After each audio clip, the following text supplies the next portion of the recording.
Welcome to TeleGeography Explains the Internet, the show that explores the business behind all of the ways humans stay connected around the world. I'm your host, Greg Bryan, and it's 2026 now. The Santa beard is gone, and I'm here to kick off this year with a multi-episode series all about AI and its impact on global networks. Over these episodes that are coming in this series, we're going to be looking at this question from both sides. And what I mean by that is networks for AI and AI for networks. So we'll try to answer questions like how will AI impact the transport network?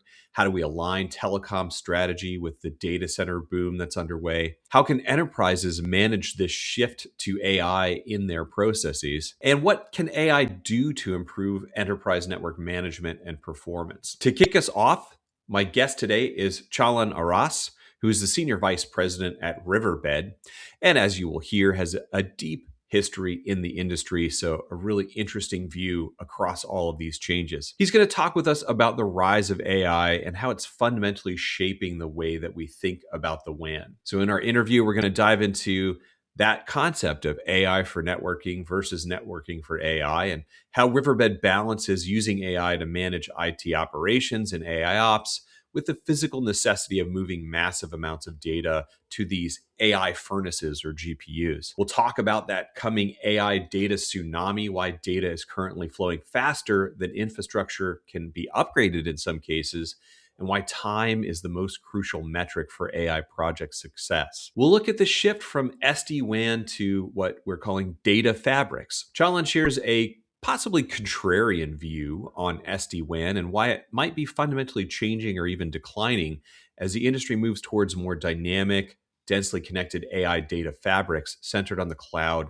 and the data center. And then we'll get into unified observability, the importance of moving away from these siloed tools towards these integrated platforms that can correlate data across multiple devices and nodes. It's a fascinating look at how the Gordian knot, which metaphor has come up before in the show, of modern networking is really being untangled in the age of AI. All right, before we get to the interview, please, if you enjoy the show, rate us on your favorite podcast platform and subscribe so you never miss an episode. And as always, if you found this conversation helpful or interesting, please tell a friend to listen. And if you have some comments or questions, please find me on LinkedIn, and I'm happy to get suggestions or feedback there. Okay, enjoy.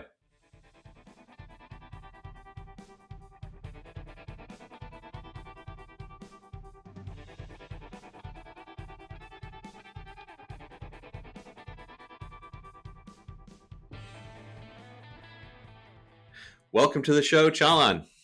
Great to see you, Greg. How have you been? Doing well. You know, I was thinking about it, and you and I did a panel together at a WAN summit 10 years ago. And when you were at Citrix, and that is really like my first like full-fledged introduction to SD-WAN. So I don't know if you remember that, but it's like going back a long time ago. And we haven't aged a bit, right, since then. So Yeah, that's right. I haven't trimmed my beard since then. I think. I've been doing a lot from the top, as you can tell. So Yeah, absolutely.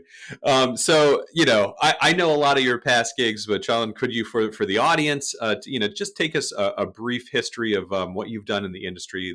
There's a lot there, and how you came to be Senior Vice President at Riverbed. thank you. It's always fun to talk about, how we got to where we are. That's right. Yeah. I've been in this networking and security space practically since the beginning of my career. Mm-hmm. It's been I started in grad school in looking at how to transfer data over networks for sensors like radar and video, and turned out to be video over ATM, then video over IP, and voice over IP, and then the networks kept getting faster, and we found ways to use them in different ways. And now, of course, cloud and all, it's a much different scale than what I had started off with. But it's been a journey of networks, security, operations, and cloud through companies like IBM, where I started, to Cisco, to Citrix, which is much more of the application layer, and now Riverbed, which is, it was known for web optimization, but now it's really much a broader story of how to impact the performance of applications and data on the network. Yeah, yeah, absolutely. I mean, as you said, the network keeps getting faster, but we always find ways to use whatever capacity the network is added, right? Going up So, faster than it can build the networks. yeah, absolutely. So, Challen, this episode's part of a little mini series we're doing all about the impacts of AI in the network, and I always like to kind of separate out those two major areas. There's the AI for networking and networking for AI. I take it that Riverbed is fitting in more to the AI for networking end of things, if that makes sense. But how do you see that Yeah, balance?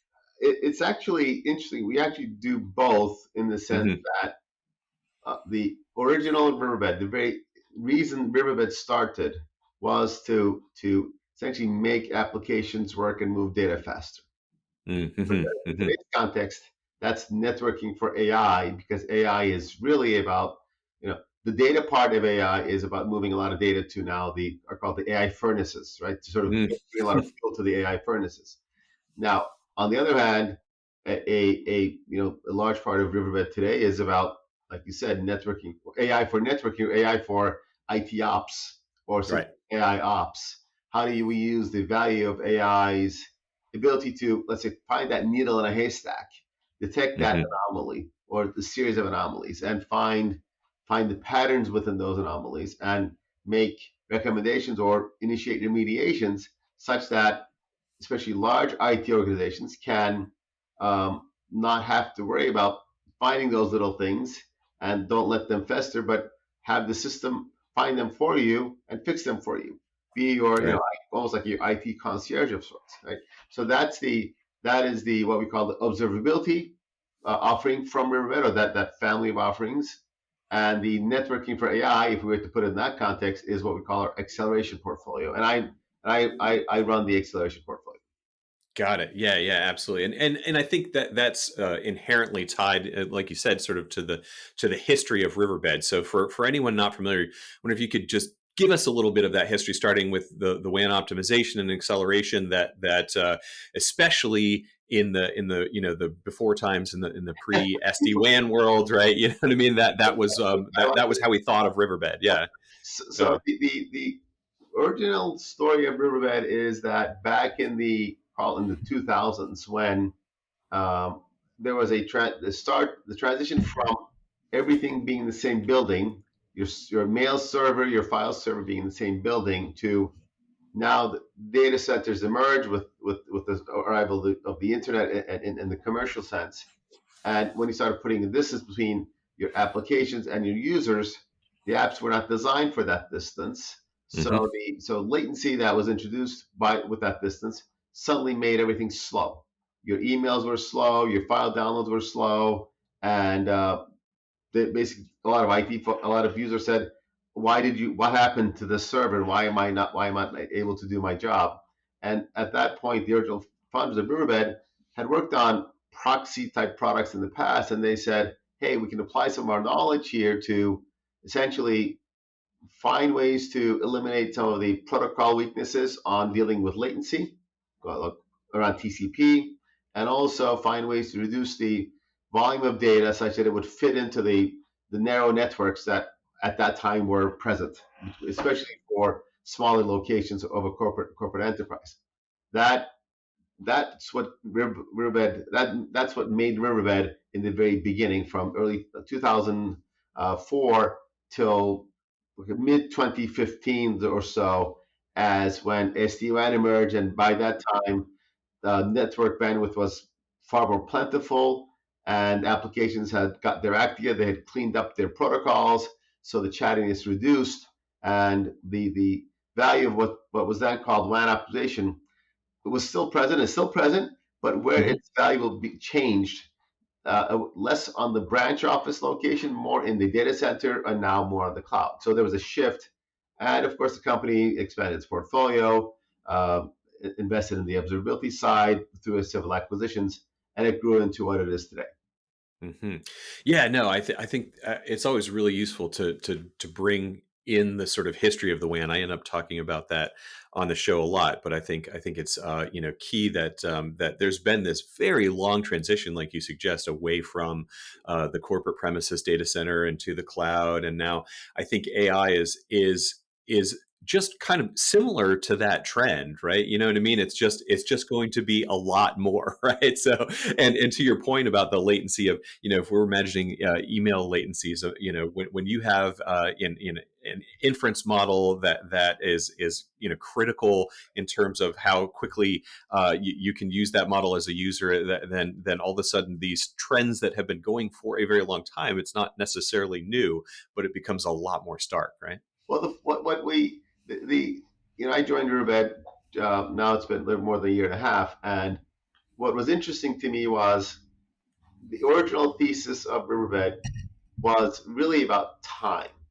So people Mm-hmm. care about time, the response time of a click, the download time of a file, it, and and time is always a parameter for all of us. How we work, how fast we go to our job, how fast we fly on an airplane, how fast the project is finished, so on and so forth. So time requirements and things taking more than expected are always a problem to solve.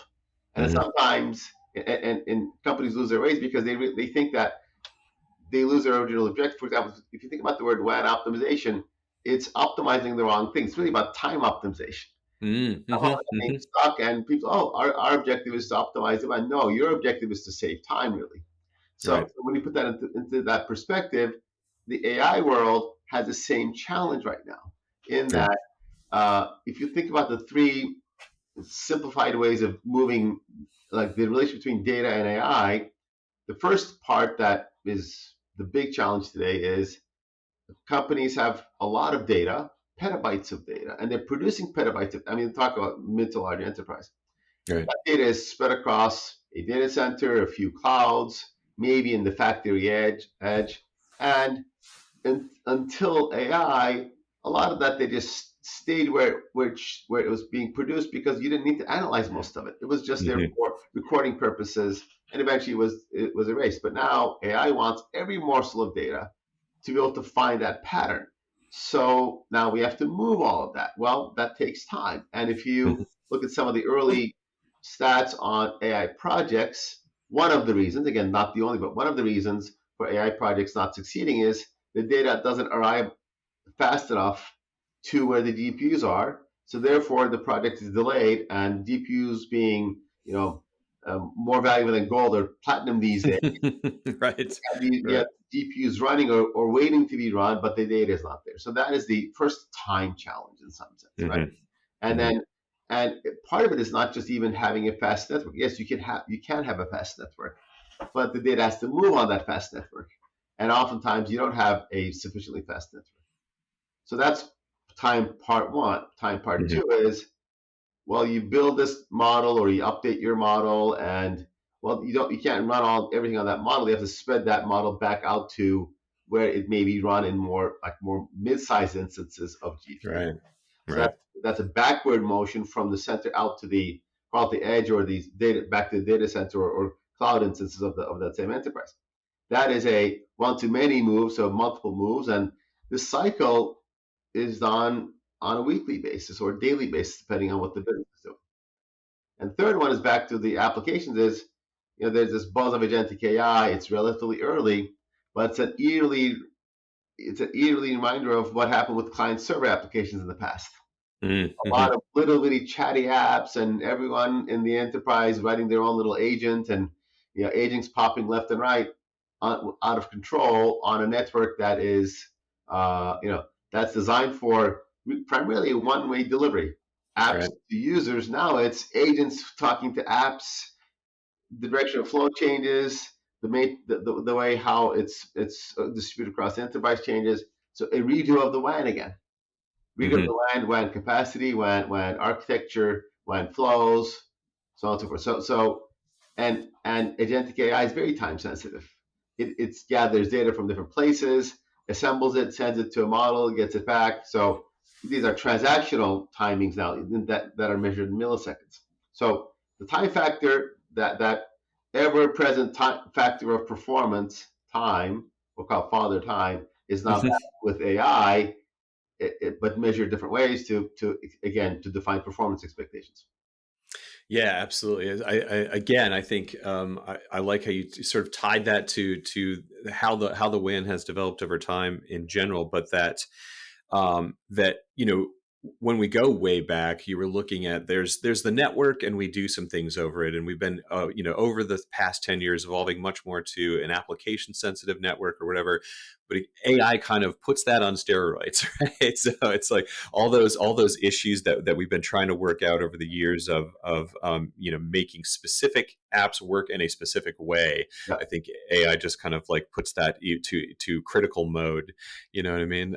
So talk a little bit about how maybe observability plays a role in all of this in terms of you're talking about where these things need to happen and the latency of them, but what about knowing and understanding what is happening to these applications? I mean, observability, if you think about this, think of the day in the life of a knowledge worker. And they're on their laptop, desktop. Now they're using a newer, broader set of tools to do their job. They may be using more AI tools. They're using desktop tools. They're accessing the web. And what part of observability, an aspect of observability, is the desktop or user experience. How do we Hmm. maintain that to be of the highest quality, like this video call, like me accessing my data, so on and so forth. So that digital experience in the AI world, it doesn't change, it evolves for new set of tools, but new set of destinations from which applications are being accessed, right? Hmm. So the bigger changes are in the data center or cloud, where the application flows are now changing how they interconnect to each other, and observability in the network level or in the cloud application level now has to be mindful of these new application flows, new protocols like MCP, new Hmm. file access patterns, and look for one anomalies and call even threats. If you think about if the pattern's changing, is this a good change or a bad change, and should the IT leadership be concerned about that? Hmm. So Hmm. observability is again going to be immensely useful and important in this new context. It's not, is it a revolution for observability? Not necessarily, because the main objective is to be able to deliver applications across a diversity of locations, where it's like cloud and data center to users. That top level mission is not changing. Hmm. But with AI and AI, especially with agentic AI, how those application and data flows redistribute themselves, that is changing. So therefore, having awareness of that is important. And I think the probably the biggest change, called pre-AI, for lack of a term, has been really use of uh, tools like what we're using, video communication Right. tools, and Right. that it introduced a new set of challenges for everyone, because now you have more peripherals to deal with. You have cameras to deal with. You have audio speakers to deal with. You need a better network, local network like a Wi-Fi that needs to perform much better. You have connectors like Thunderbolt at least on a Mac, or even obviously USB-C, that Hmm. now have become critical in delivering that end user experience. So those are independent of AI. They probably they may be exacerbated in some cases in terms of more tools being used from the laptop. Those are those are things that a great observability tool, including ours, obviously with Riverbed, they are able to find those issues, detect them ideally even before the user sees it or when they see it simultaneously, and find ways to remediate that without having a lot of IT folks receiving calls and having to escalate that. So Hmm. observability still has huge value. Maybe another nuance that we will see over time, not yet, is these AI models are making their way into the endpoint. Small Hmm. models. Very little of it is there present at the moment. But do we expect that, if you look at Apple Intelligence, the similar things that Windows is doing on the desktop, those models, again, will create new data flows. Because a laptop today is primarily downstream. Right. We're browsing the web, a lot of content's coming. Yeah, we may make some edits on our content, it may flow back up, but it's primarily downstream. Whereas with AI, we may see rebalancing of that somewhat. The agents might do more queries, there may be more upstream or data transmission. So it remains to be seen how that's evolving. There is a change taking place on the Hmm. desktop side with local models, and certainly there's a big change in the cloud and data center side with AI models changing flows, and therefore having to look at new patterns with observability and ultimately remedy them. Yeah, yeah, absolutely. Again, I think that like looking through that history of thinking about how what all of this ultimately comes down to is where your traffic is going and what you need it to do, right? And so AI is rapidly evolving that. Since you brought it up, John, I wonder if you could talk a little more about MCP. If you're an enterprise who has already adopted some LLMs, is using some AI models, still early days for a lot of things, but I think MCP is still very new to folks. Could you Very explain much. a little bit about what that is and why they should adopt it?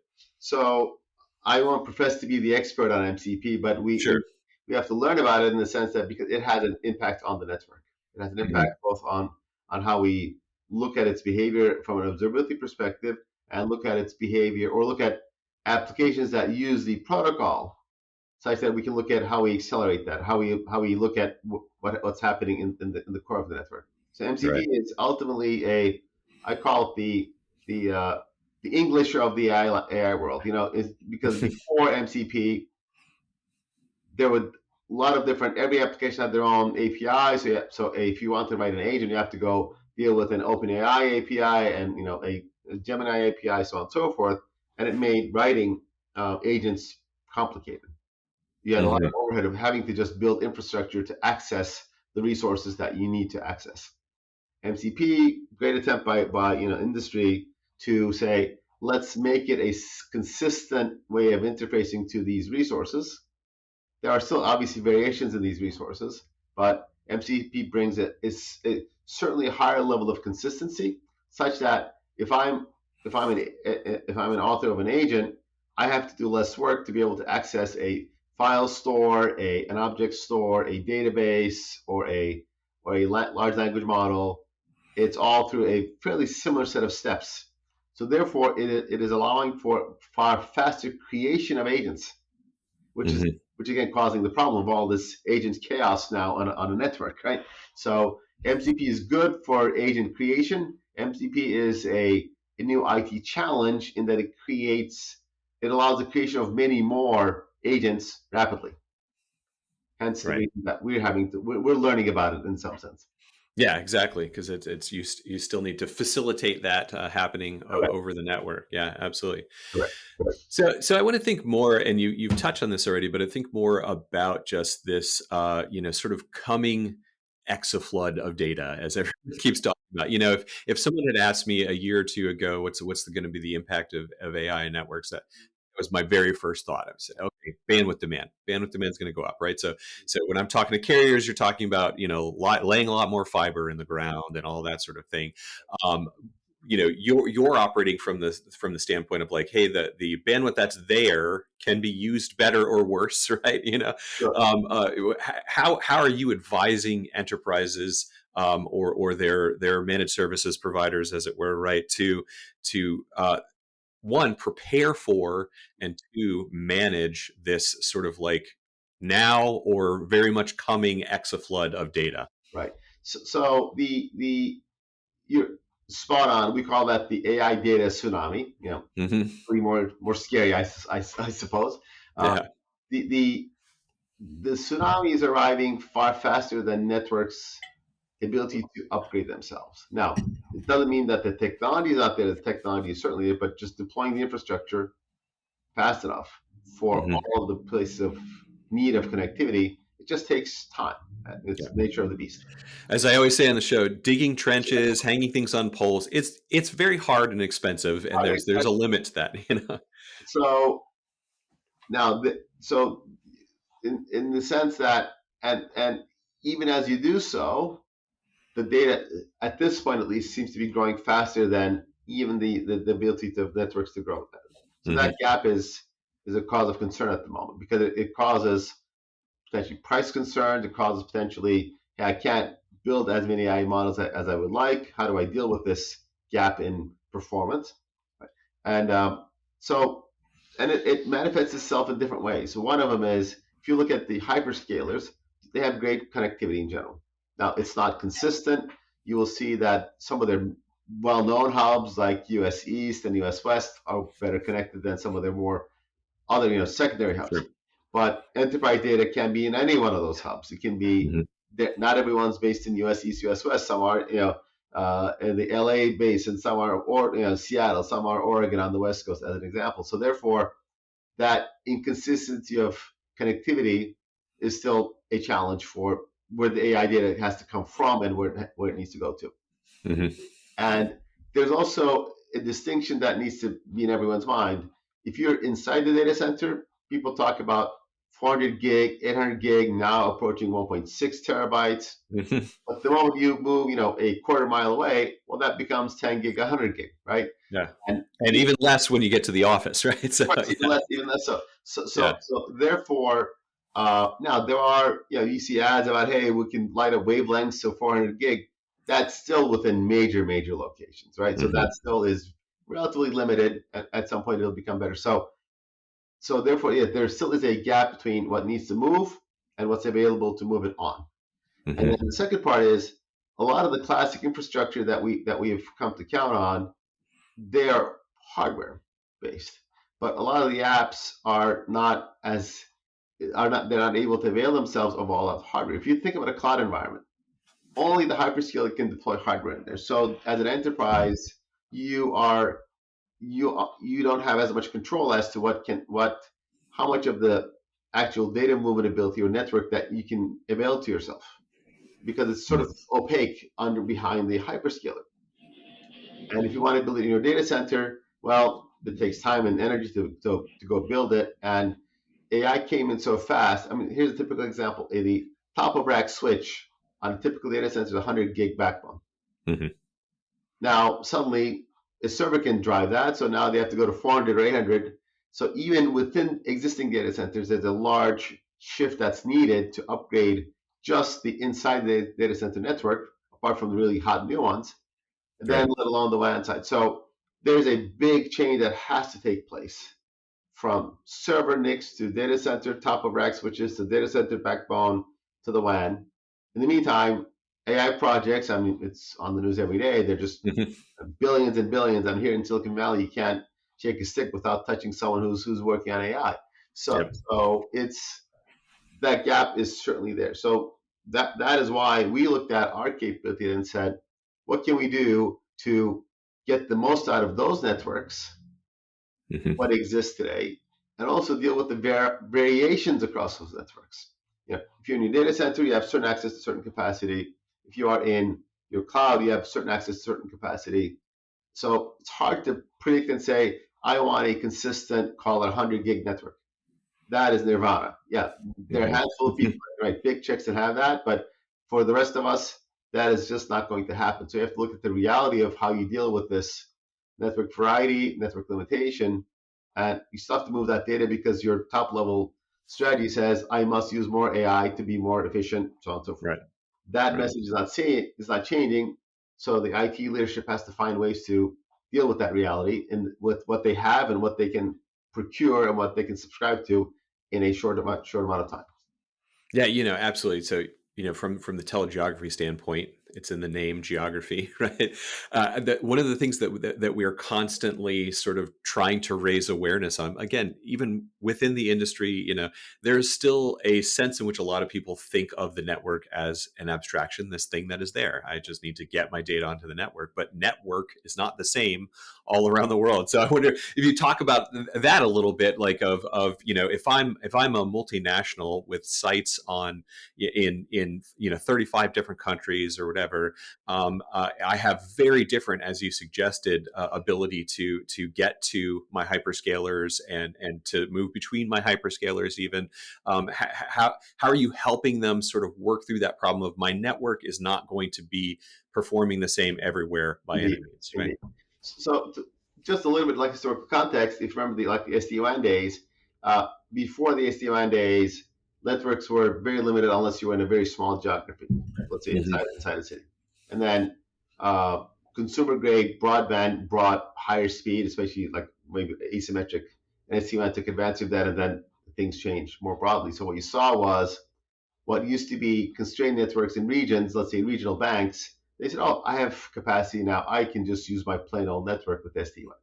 Hmm. And that the geographical circle grew. So inside the US, there are still entities that need to go cross country that still have constraints. But if you're in a small region, networks are generally plentiful. Right. Now, if you go outside of the US or try to reach outside of the US, it is still, yes, there is capacity, but it is not inexpensive. And if you go like the southern hemisphere, much more challenging. Hmm. Europe is very fragmented still. So if you have to go across, I mean, you know this data far more than I do, but so Hmm. those challenges are real and they still exist, and they're not catching up. They're further behind in catching up Right. the with this new onslaught of demand that's coming from AI data movement. So, Hmm. so the challenge is coming back in terms of what networks need to do, and the challenge is coming back even to the U.S. market because Mm. it's been built, yes, but there's more demand for it now Right. than there was just 2 years ago. So we're Hmm. back to a call it a network constraint. Hmm. Will it be fixed? We'll see how fast AI moves, right? If AI keeps moving at its current rate and we're generating more data, there still may be a gap for a while. And Hmm. the second part is it's not consistent. You have certain pockets with great connectivity, certain pockets that are medium connectivity, certain cloud providers that have great connectivity, certain cloud provider locations that have great connectivity. So you can't rely on everything being consistent. So that's why we came back and said, look, how do we help our customers move this big data in Right. a more consistent way? Because that's their primary demand right now. Move it faster to where I need to process, move the data to the AI. Hmm. And we pretty much said, we know how to do this. Let's help our customers do it in a more simple way and try to hide some of the complexity underneath because setting up connections across multiple clouds, so on and so forth. It just requires a new set of knowledge that not every IT team has. Right. Right. So therefore, they said, can we simplify that? Can we build the interconnectivity with the click of a button rather than hey, here's your 10-page script that you have to go modify and check for each parameter. So Hmm. simplification of the scaling, delivering the scale in a consistent way, and showing that things are moving are what we're seeing as a need in the market right now to simplify this big data movement.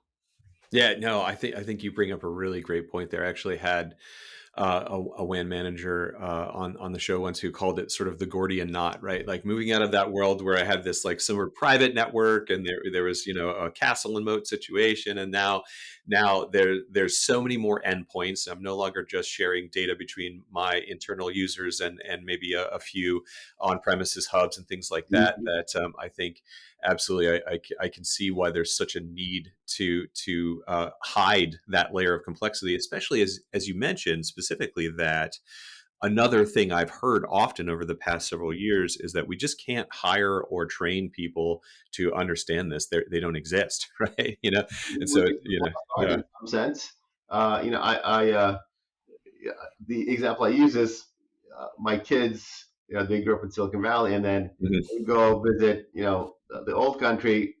For the first time, they saw a rotary phone. They said, "Oh, how does this thing work?" Right, yeah. Yeah, it's Yeah, flip your put your finger here, turn it, so on and so yeah. forth. Now, the cool thing that in IT is going back to the old basic tools that may solve your near-term problem, Mhm. but may not be the right solution to scale and remain secure. As an example, we see a lot of IT teams in even high tech go and say, "Oh, we know how to run IPsec connections. Let's build a Mhm. small IPsec gateway on two sides and move some data." Right. It solves an immediate. It's like, oh, let me pull the duct tape from the closet and patch it. But is that how you really want to run an IT network that's designed for multiple applications in a multi-billion-dollar market cap company? Not really. Mhm. But they didn't know any better, and that was the easiest thing they could do because they sought the easy.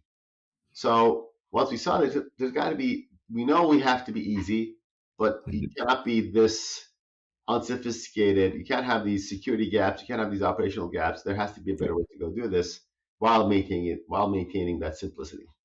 So Chalan, as we get closer to the end here, I love asking this question of folks like you who have this long term view of the corporate network and have been important on working on how it's evolved. So what I want to ask is about the sort of evolution, not of the WAN itself, but its use within the enterprise. So what I mean there is that, I think in years past, the network was something that you had to have. It was a cost of doing business, and it was just like, okay, get a network set up. For the last few years, I think we've been thinking more and more, and I think AI again is putting this on steroids of seeing the network as what is driving my business case in a bunch of different industries. Right, this is not particular to verticals that are in tech or IT. Right, but so I wonder if you could talk about your views on that of the network becoming something that really drives how the enterprise operates, and how you guys might play a role in that. Look, I think I'm a little contrarian on that in the sense that the network has always been essential. Interesting. Yeah, And absolutely. without it, you can't run a modern business. It's always been, Hmm. and it became essential very soon in called the IT world. Right. The Right. reason sometimes we see it as a cost of doing this is we got so used to it that we're not seeing it's so omnipresent that we don't always measure its benefits, so therefore it became a cost. Right, you're right. It's easy to ignore. It's like having the electricity on, right? Exactly. I mean, Yeah. turn it off and see what happens, right? So, so, Hmm. so, so that's why, and you can see this coming back with AI, like you said, in the sense that the moment the network that you have at present is insufficient, it becomes a blocker of the business, which means it does have a business impact. So Hmm. therefore, without the proper network, without the proper equipment on the network, or proper service on the network, uh, you won't be able to run your business. So it becomes a business enabler. Maybe whether you call it a driver or not, it's a business enabler for sure. And then in terms of if if the network allows the enterprise to do more with their data, let's think Hmm. about a possible example that we've heard in various ways. Um, if you look at the life sciences industry, there's a lot of analysis, deeper analysis of tissue samples for variations, sometimes like DNA sequencing, so on and so forth. Think about, for example, like customized medicine, right? So Hmm. a lot of you have a blood sample now, instead of some local person looking at it with a microscope, goes into this really exotic set of machinery that do detailed analysis. Those machines generate a lot of data, a ton of data. And until recently, they were just stuck in that lab, and you would use maybe 0.5% of that data to just look at a few pieces. Now, the network enables, as a new set of use cases, Hmm. movement of that all that data, not just a piece of it, to a set of GPUs to analyze it, to a set of models to analyze it and say, I see a greater pattern here. So yes, is there a network cost? Yes, you have to pay for it. You have to pay for everything that you do in a business. But Hmm.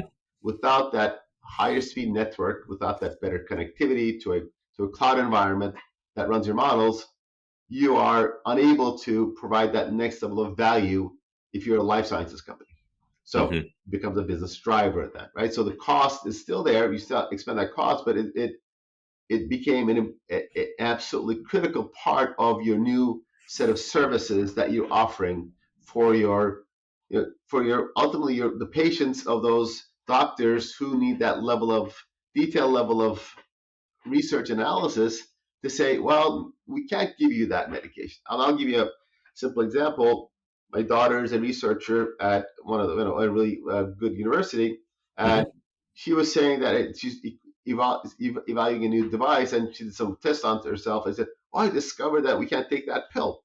I said, "What happened?" Well, you know, well, apparently there's some DNA thing that we have that we can't use a certain pill. We never knew, right? So that is Right.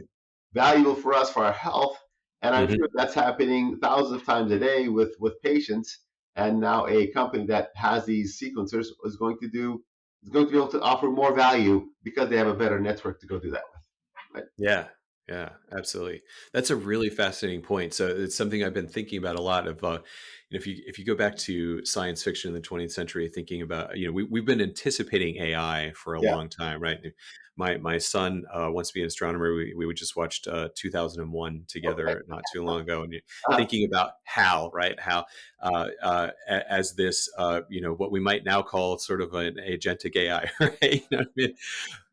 But we, at that time, we didn't know how this would play out. It was thought of as sort of an isolated brain, but uh-huh. really what AI is becoming is tied inherently to the network, right? So to, very much to your point, that enterprises own all of this data, and you can't build an AI that can do what you need with that data in an isolated incident. Uh, It's really all about exchanging that data all over the world and getting it to the right place where the right GPUs are located and all that, right? So, and one thing that again we started using the term is instead of network, a fabric, because network mhm, tends to be again maybe our mind is more of a sparsely connected set of nodes, whereas a fabric is one tends to be a mhm, little more densely connected. mhm, With AI, it's going to be more dense nodes, and two, the fabric flexes, it mhm, changes, it modulates itself based on the contours of your body, like your own fabric, but in the sense mhm, that the network has to be far more dynamic and the concept of a data fabric or AI data fabric is what we think is has to be one message and communicate the new capabilities of a network like that. It has to be mhm. able to change on a whim. It has to be able to look at what's happening and say, let me modify myself. Let me look at Right. what's happening underneath, observe the underlying activity and make changes.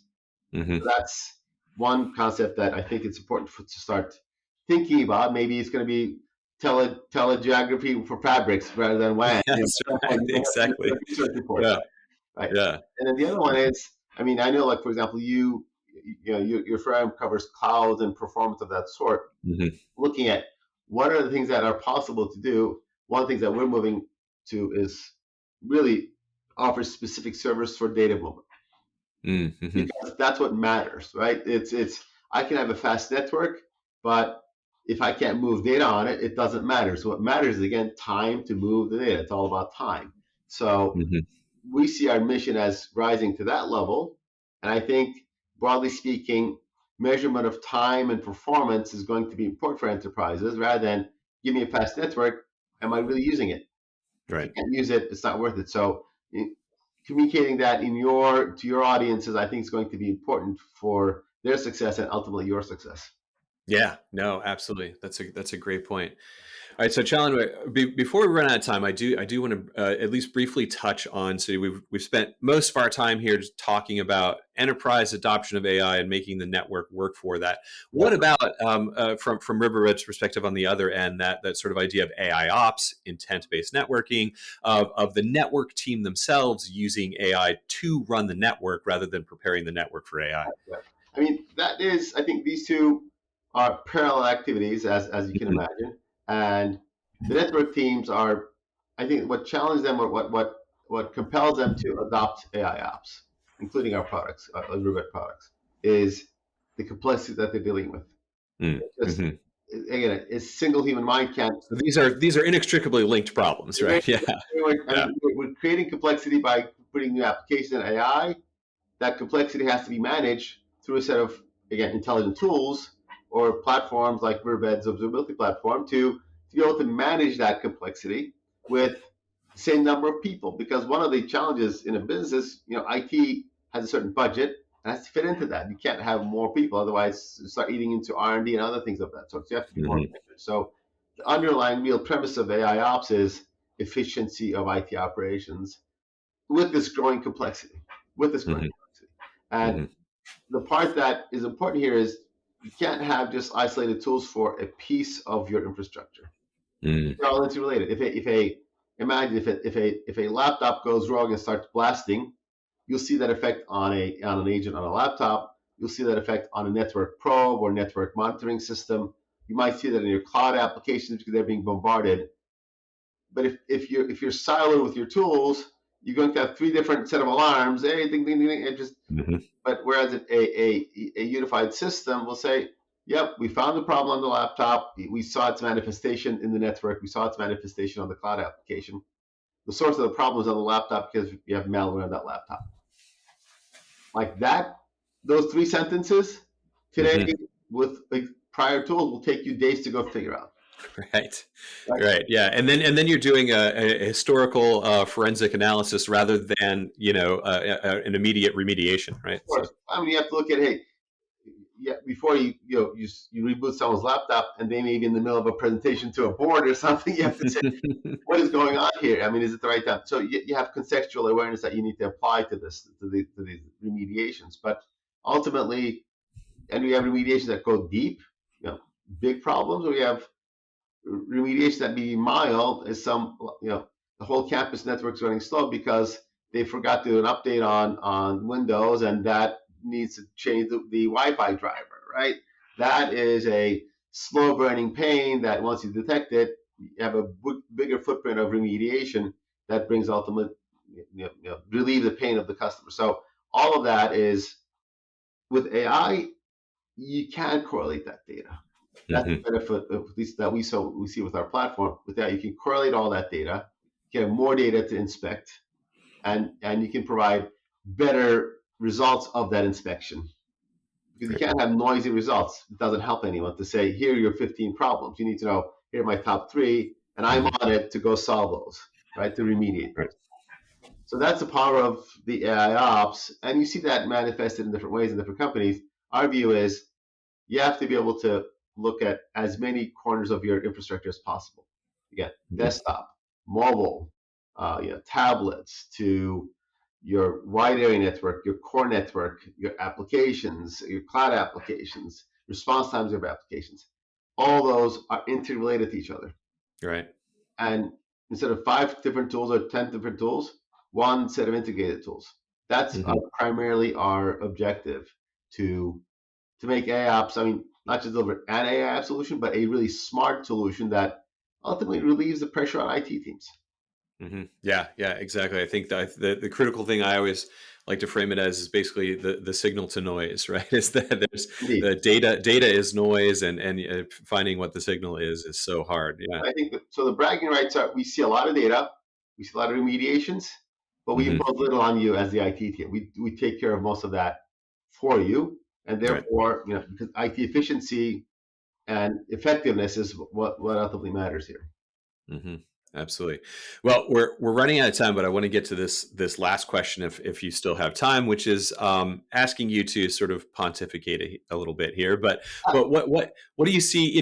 We know the key thing that you see is this coming tsunami of data, right? But what do you see in the network world over the rest of the decade? Say, are we in for some real big changes along the lines of what happened early in the decade with SD-WAN? How do you see this playing out? I'm going to make a contrary view and say SD-WAN is going to die. Really? Okay. All right. You heard it here first. Right. So, like, And yeah. the reason I say that is, Hmm. if you look at what happened with SUI, it was a great solution for a last mile problem. That's where it had the Right. impact, right? Now, Hmm. how many people have as much of a last mile problem these days? Yeah, Yeah. SD-WAN is being buried into the solution, but yes, SD-WAN is a technology. Will it remain there? Yes. Are people making big bang decisions on SD-WAN? No, it. Every vendor's SD-WAN looks sort of alike. There's some Hmm. distinguishing. Yes, clearly there is, but Especially with all the consolidation that's happened. Right. So, yeah. roll up, so on and so forth. So Yeah. SD-WAN, as we know it, on the access network, which is primarily where it's been deployed, is Hmm. it's on its downward cycle. It's becoming. Will there be a lot of SD-WAN product sales? Absolutely, there will be a lot of SD-WAN product sales. Hmm. Will the Hmm. people that have the recognition and need and overspend on it? I don't think so. It's going to be Hmm. one more line item on the budget that's squeezed Right. through everything else, right? So what where I think it's going to change it is that the shift is going to the data center cloud side again, right? That's where the Hmm. huge volumes are. That's where Yeah. the complexity is coming back in. That's where the clean established patterns of the past is now are being demolished. Hmm. That's where the big set of investments are going to be, whether it's high throughput, whether it's intelligence of remapping it, building the fabric, whether it's extending that fabric to the edge, not the Hmm. tiny branch, but really the edge, like the factory, the life sciences lab, so on and so forth. Right. Whether that's called SD-WAN, I'm not sure. Maybe I think it's going to be called something else. Hmm. And Hmm. I think that's going to change the paradigm again. 2 years, 5 years, I don't know. Yeah. But that's where the need is at the moment. That's where I see the need going. Because Hmm. the brand side is solved. I mean, everyone has plenty of network. I mean, you can range from Starlink to your favorite 5G to Yeah. anything else. Uh, Hmm. yeah, Hmm. is there a built-in SD-WAN technology in it? Absolutely, yes. Uh, Right. and it just become another box that you buy and run for a low price. Low price. That's what it's become again. No, that is a fascinating take. I love it. I like to have a sort of contrarian take, Yeah. and I mean, you made the case well. So I absolutely see what you mean. Well, Yeah, see, well, absolutely. my friends say I have a lot of friends in SD-WAN, and I was in SD Yeah, too. So at least we have a nice copy with them to debate this. But I do think that's that right. there's a change. There's a change of foot. Yeah. Well, I mean, and some of it does come down to, as you mentioned, specifically Leo, the development of that. There could be very big things on the way there, certainly, and fixed wireless access as well. That there are, and not just that, but there's a fiber build boom going on, both in the fabric that you're talking about, but also as at the last mile as Right. well. So there's something to that. Yeah. So Yeah. yeah, I mean that's. But I do think that in the broader scheme of things, built AI built into every part of the IT infrastructure. Right now, it's still in fits and starts and all that. That's going to be more consistent. We're going to be expecting chatbots to take care of our problems in the IT and the Hmm. infrastructure. And that's sort of, you don't have to be a futurist to think about that. It's Yeah. coming. It's already here halfway. And I think it's going to just see the work. I'm going to call it the petabytes of new gigabyte. We're going to see just That's new right. new terms like that, and the gigabyte's going to be tiny, like they're going to be like pennies going away. It's going to be petabytes. So big Yeah. change in the volume of data that we deal with. Yeah, yeah. Well, as I like to say, the best futurists don't get too far ahead of themselves. Yeah. I hope we didn't. Excellent. Yeah. That's right. Excellent. Well, this has been great fun, John. Thank you so much. How can listeners keep up with you and Riverbed if they want to follow up? Best way is connect with me on LinkedIn or follow me on LinkedIn. It's the most consistent way of communication. That's how I follow other people and learn. Mhm. Or obviously go to our website and learn from that. We have a lot of great information there. But we love using LinkedIn as a professional communication medium. So Yeah, follow us there, and we'll keep you abreast of our developments and how we can help our enterprise customers. yeah. Excellent. Thank you so much. It's been a pleasure. All right, Greg, appreciate it. Take care. Cheers. Thanks for listening. TeleGeography Explains the Internet comes from the experts here at TeleGeography. It's edited and produced by Jane Miller, and it's hosted by me, Greg Bryan. And I also wrote that theme song you're listening to right now. To learn more about our data, jump over to telegeography.com, and we'll see you on the internet.